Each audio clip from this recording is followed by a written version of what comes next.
Welcome to Suburban Homesteader, Wyoming, Arizona, and it is Thursday night. So I have a live on Thursday nights. So I hope you guys are having a blast. Um, you guys that watch this on the rerun, I hope you had a good week.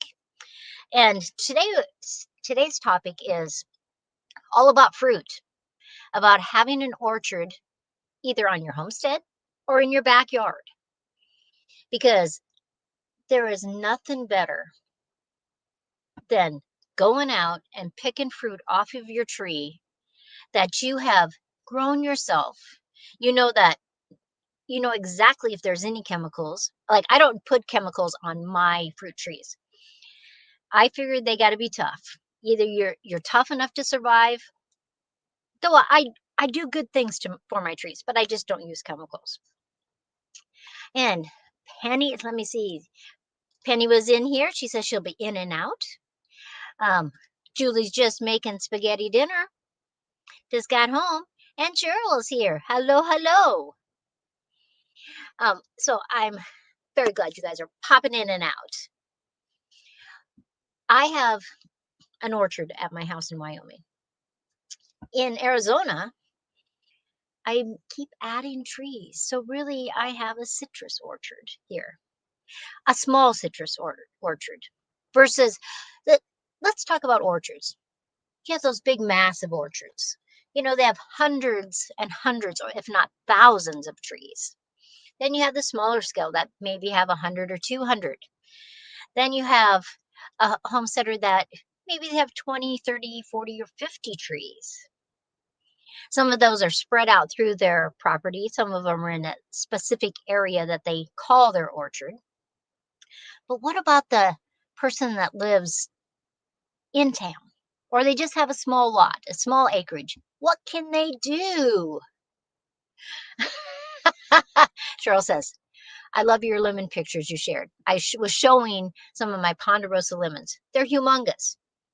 Seriously, like humongous, like fit in my hand like this versus what my Meyer lemons look like. I usually get anywhere from, depends on the size, 2 to 3 cups of juice out of each lemon, which is mind blowing to me. Julie says that she has lemons and oranges, would love plums, apples, and pomegranates. Oh, and figs. I have 2 fig trees. But down here in Arizona, I just keep adding trees. So I have my bananas that I get bananas or don't get bananas. And if I don't, it's because they ripen when I am not here and my neighbors get them. I have, when we go along that road, we got the bananas and then, figs are right by the bananas. Then we got my ruby red grapefruit. And I have to tell you, this year, that ruby red grapefruit is so good. Last year, we got a few fruits off of it for the first time. This year, more fruits, not huge amounts yet because the tree's not that large. But they were big honking grapefruits, and they get that blush on the outside where a grapefruit you buy in the store, it's that kind of yellowish orange color. Well, a ruby red, when it's ready, it has this blush and it gets this pink tone all the way around it. And the inside is red, well, pinkish red. And they are just amazing. So then when you come around the other part of my yard down here, I first have a navel orange. Then I have my Meyer lemon, my Mexican lime, a blood orange. Then I have my Ponderosa lemon. That is probably my biggest tree because it's just massive. It grows so fast. It's crazy. It's literally only been in the ground for, wow, 5 years. I mean, it is loaded. The branches just cascade down because of the weight of those lemons. And then I have a Valencia orange right there. Come across, and I have a clementine that I just replanted this year. It did not survive. Well, I shouldn't say it didn't survive. The main stalk didn't survive, but then it was sending up all these branches, which I really think were for the rootstock. And so I just cut it down and we dug it up. But in the very back garden, we have a Tangelo. We have an Arizona orange, and we have another blood orange. So those are small. We just planted those last year. But two of them have some fruit on them. I ate a tangelo yesterday, actually. It was fabulous. Cheryl says, I have a dwarf lemon. It is in my house for the winter, of course. When I just lived in Wyoming, I had citrus, and Joe would have to haul those out when it got warm and haul those back in because they're in big pots. Um, I'm sure he thought, oh, I got to move that again. I would have to stay on top of pruning in order to fit them on my property. Figs especially take over. Um, the fig I had, it just started with a little teeny fig. I have two of them. Um, and it's probably about 10 feet tall now and about 4 feet wide. And it makes some lovely figs. And so I like figs. I did think about growing a pomegranate, but my neighbor has pomegranate and I can have theirs because they don't really like the pomegranates. So I'm okay with that. Julie says, I have Valencia and navel oranges, but the navels didn't produce this year. On my navel this year, I think I have 7 total. I ate one of them. It wasn't quite ready. That was weeks ago. So it's, I just don't want to pick them because they're so good when you do. Rudy, hello, how are you? Pomegranates are very pretty, even if you don't like the fruit. Yes, as long as you keep them pruned nicely. My neighbor doesn't actually do that sometimes just because it's wild, crazy thing. But I have other people that I know that there's a art. It must be a different kind, and they're much more tree-like, much more stately. Where my one neighbor that lives the closest, it's like this big bush, and it's just like massive, and they have to cut it all down, and then it grows back again. Cheryl says, I would love to try a fig. They are pretty plants. They are. The leaves are perfect. And right this time of the year where I live in Arizona, all the leaves have fallen off. And then it won't take too long, probably by March, they'll all be budding out again. And when we get down here each year, the figs are ready for me to pick. And so I always like that. But if we're going to talk about orchards, either on a small homestead or in your backyard, you got chemical free, or you get to decide what chemicals you're going to put on those fruit trees. When you buy it from the store, you don't have any idea what they've been spraying on those trees. I like the fact that it's really a long-term investment. One, apples take a while before you're actually getting a lot of fruit. Other things don't take quite as long as apples do before they're really fruiting. And like if you live in a place where you could have dwarf trees, they would fruit earlier than like a standard tree. But how many fruit trees can you get on your property? Now there are people that, and even at our community garden in Wyoming, I planted 9 apple trees, but I did them in clumps of 3. And so each tree is in a triangle shape, and it probably is,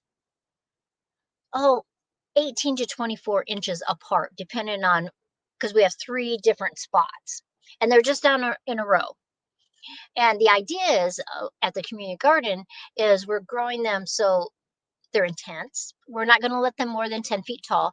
And we prune all of the inside branches so it's still got a lot of sun coming down, because a fruit tree really needs at least 6 hours of sun. 8 hours is better, or full sun is even better, but it's got to have at least 6 hours of good sun. You don't want to be planting them where they're going to be so shaded they take way longer to grow. And it's not like it's not possible, but it won't produce as much. And if you want them to stay smaller, more compact, less fruit, it's totally okay. They are pretty low maintenance once you have them established. Once you get that framework of branches and the shape that you want, each year it's just really cutting anything that's crisscrossing, it's rubbing, something that may have gotten a disease, or maybe something had happened, maybe in a snowstorm, part of a branch had broke, those kind of maintenance. But they will last you and last you and last you. Like an apple tree, a standard or a semi-standard, their best production on most apples is from year 17 to year 35. That's when you're going to get the most apples on that tree. Though there are apples that are over 100 years old and they still produce, which is really fascinating. Oh, Cheryl started some elderberries. I have some elderberries in Wyoming. I love those. I like the plant, and I like the flower, and I like the elderberries. What's the fastest growing apple tree? Um, if you do a dwarf apple tree, I can't do a dwarf apple tree in Wyoming. We have too strong of winds. And we have too cold of winters. So that's not an option for me. You have to be more in the southern part of the United States to really have dwarfs. But a dwarf, you'll probably get apples on the 3rd year, maybe 4th year.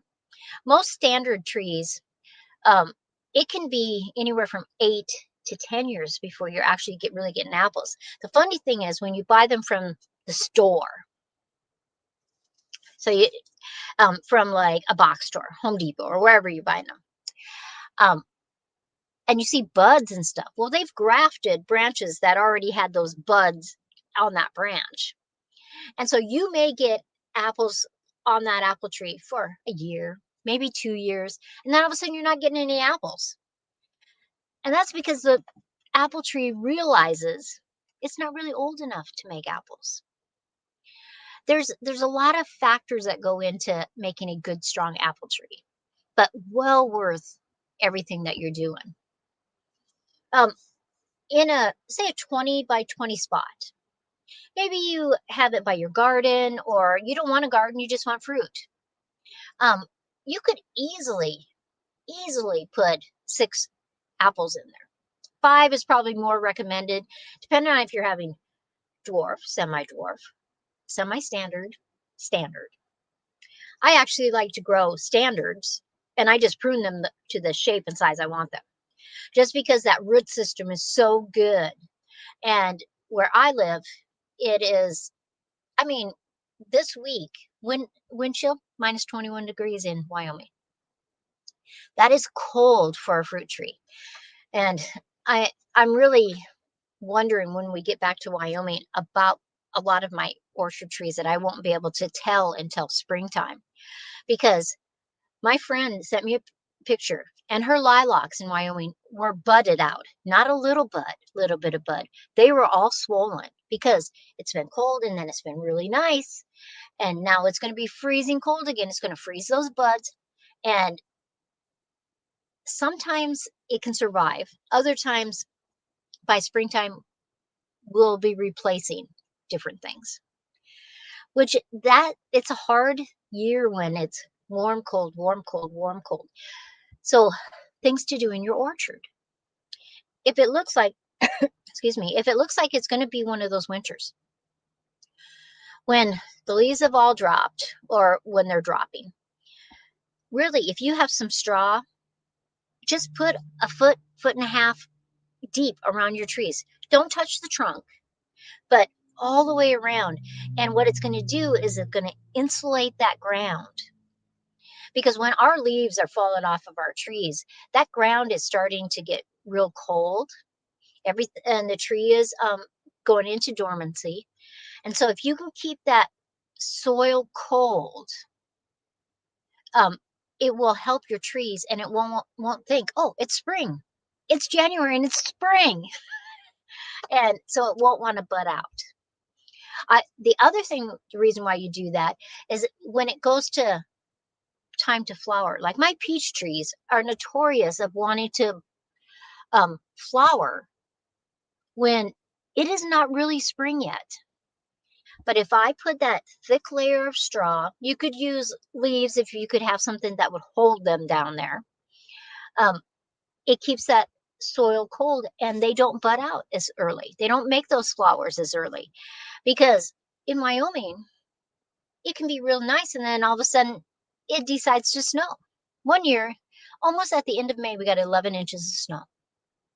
That's tough on trees. That's tough on your vegetables. But what kind of trees can you grow when it's in a small backyard or a small homestead? Apples, pears, peaches if you get the right variety and it's not. If you're zone 4, there are a few peaches that you can get to grow because I have peaches in Wyoming. Plums, of course, cherries. Sour cherries are much easier than other cherries depending on where you live. Um, so I do love a big fat cherry. So, but that's really iffy at my house. You know, I'll have them for a few years and I'll get some fruit off of them. And then we just have a horribly cold winter. And a lot of times that Bing cherry cannot survive my temperatures. Apricots. It is something that you could have. If you live in the South, you could have different citruses, oranges, grapefruits, lemons, kumquats, all kinds of things that you could add to an orchard.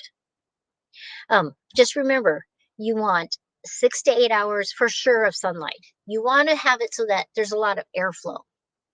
If there's not a lot of airflow, then you can get fungus diseases, things like that.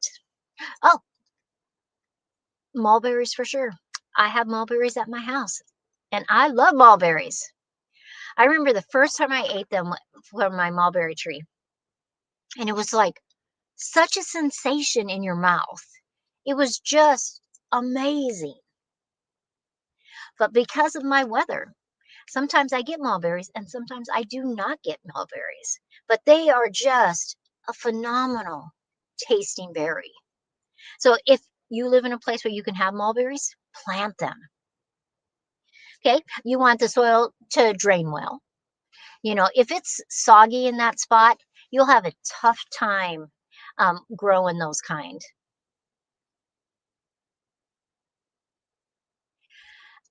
Um, I don't know, Rudy. And but let's talk about a micro orchard. You're considered to have a micro orchard if you have 3 to 5 trees. Now they could go along a fence. They could go by along your garden edge. You could put them a lot of different places. Sometimes people put them in staggered rows. It just depends on what you want and what kind of space you have. But you can grow a lot of fruit trees in big containers. It's not like you have to have them in the ground. I mean, I had citrus and we moved them back and forth in and out of the house so that we could have that. Um, when when you think about having an orchard, you have to kind of think of, okay, what does this tree need? Do I need to fertilize it every year? Like what I do with my fruit trees up in Wyoming is I put compost around them every year, once a year. But I like to use worm castings, and I like to do that in the fall and in the spring, both for with the worm castings. And I've always thought as worm castings is like a shot of adrenaline to your fruit trees. And you just sprinkle it around the top on that ground. And what it does every time it rains or you water it, um, that goodness is just seeping down into those roots. And if you make that a wide circle around there, and it doesn't have to be very deep, but a wide circle that it's going to go, those roots are going to move themselves outwardly so that um, it gets stronger and stronger and stronger. Can you mulch your fruit trees? You sure can, but do not touch your trunk. You don't want mulch going up against your trunk. Come back out a couple inches. And so there's that airflow right around there, and it's not getting too moist right at where that mulch is sitting on top of your trunk. Um, The mulch is good because it suppresses weeds. The other thing I like to do around my citrus, or not my citrus, my fruit trees in Wyoming, is I like to plant things. Um, like if I've had some aphid problems with a tree the year before, I'm planting onions and garlic under that tree because it is amazing what that those onions or garlic, any of those alliums, will do that aphids do not like. Now, the other problem I have with apples, because I don't spray, is codling moth. And so once those apples get to be about like a quarter size, I'm bagging those apples. My neighbors must think I'm a crazy woman because there are literally hundreds and thousands of bags on my trees. And does it take a long time to do it? Yes. But to me, it's so well worth it because when I bag them with those nylon bags, I use white. You can get them in green too. Um, it does a lot of things. It protects it from the codling moth. It protects it from birds. It somewhat protects it from hail if it's not too bad of a hailstorm. And so that's interesting to me. Um, Julie says, I would do that if I had figs. Evil squirrels steal fruit around here. Sometimes the birds will try to eat my figs too. I mean, you can cover your entire tree. I mean, people do cover it to protect it from the birds and hail. Um, but I just rather do my little bags. I have some apple trees that are from seed that I grew. One of them had, I think, about 6 apples on it this time. They weren't extremely large yet, but it's just starting. So we'll have to see. I'm going to give it a few years. If I don't really like the taste of those apples, all I'm going to do is graft different apple varieties onto that tree because it already has a root system and it has a root system that is acclimated to the Wyoming weather.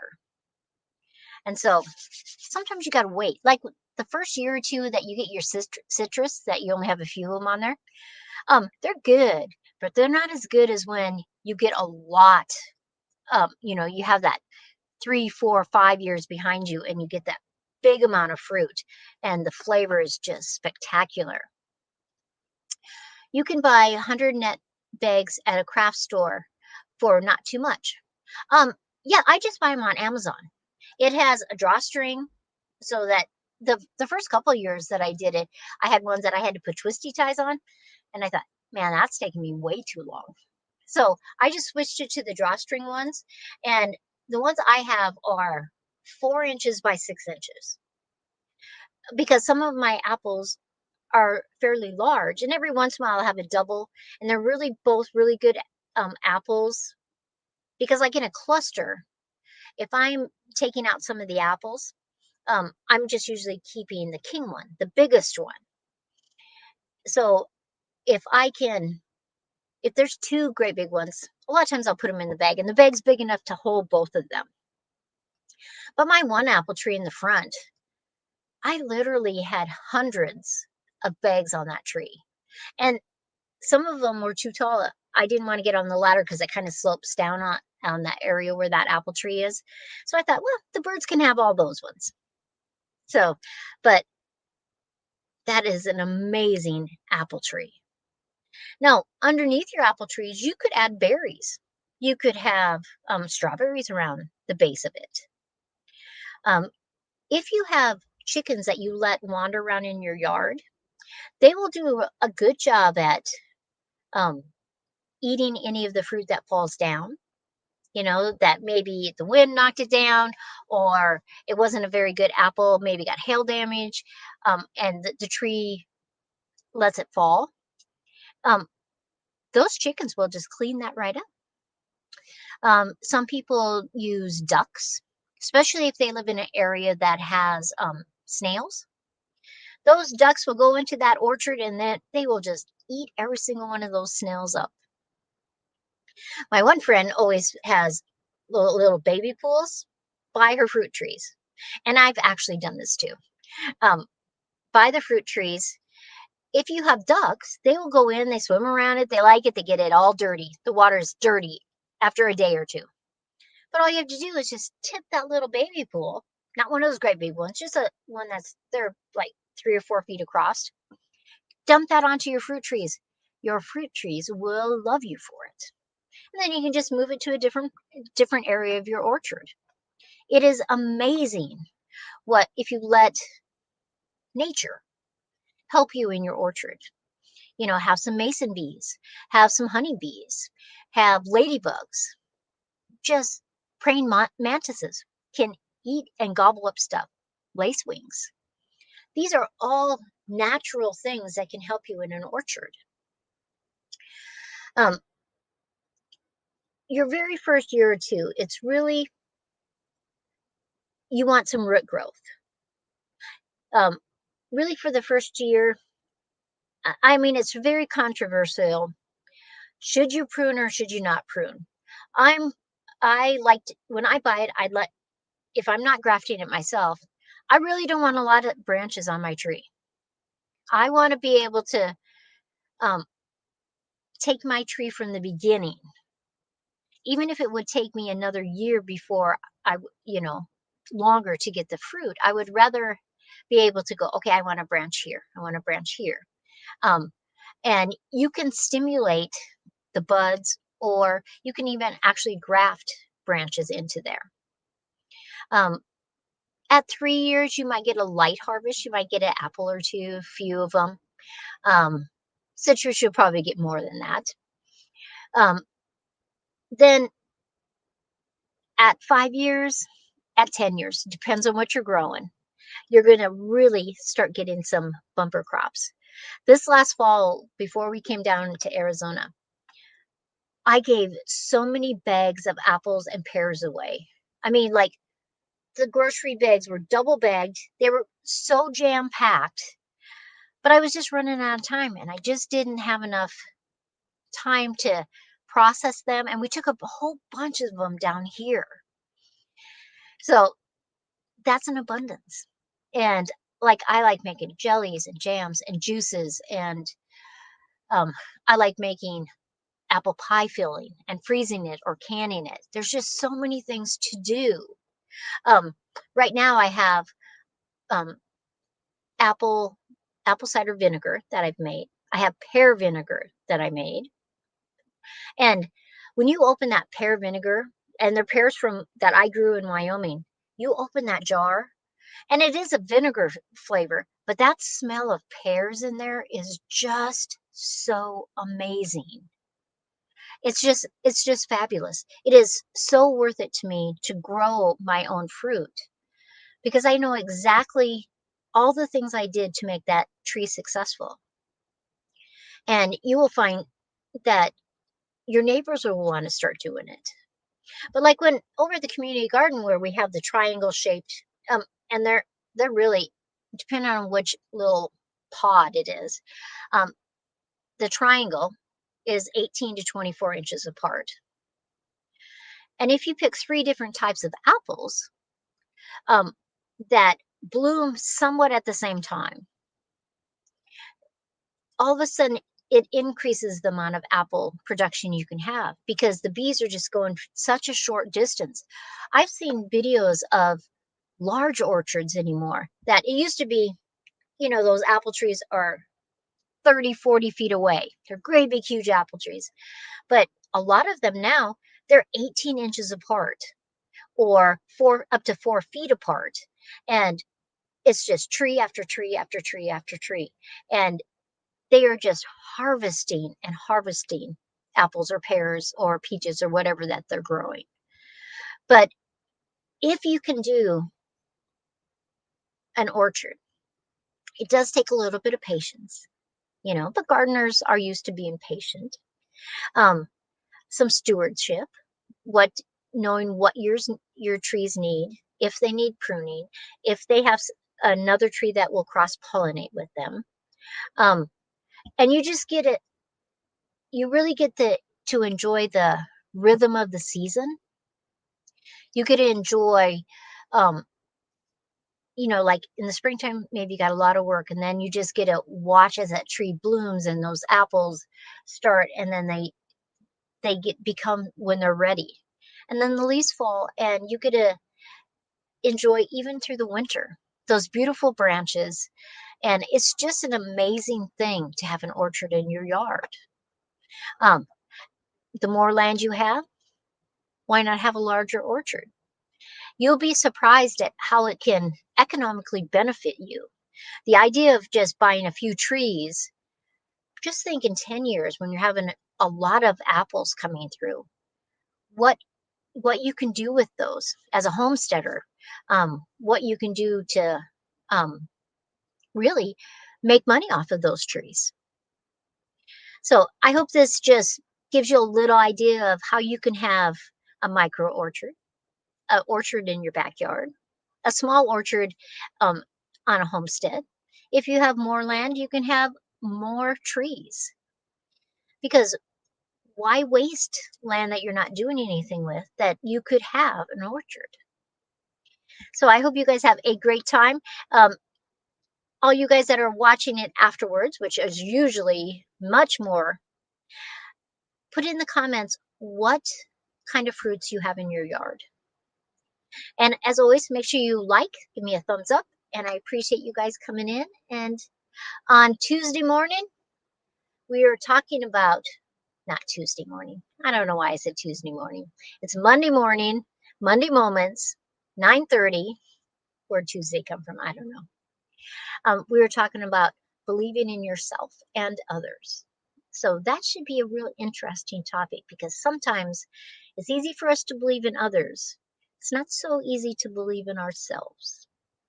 So stop by and see that. And I hope you've been enjoying. I am on day 88 of 100 days of videos, shorts. And so I'm almost to my 100 shorts. Have a great night. And tomorrow I'm at the art show again. Friday and Saturday. It's open to the public. So I will see you next time. Bye, everybody.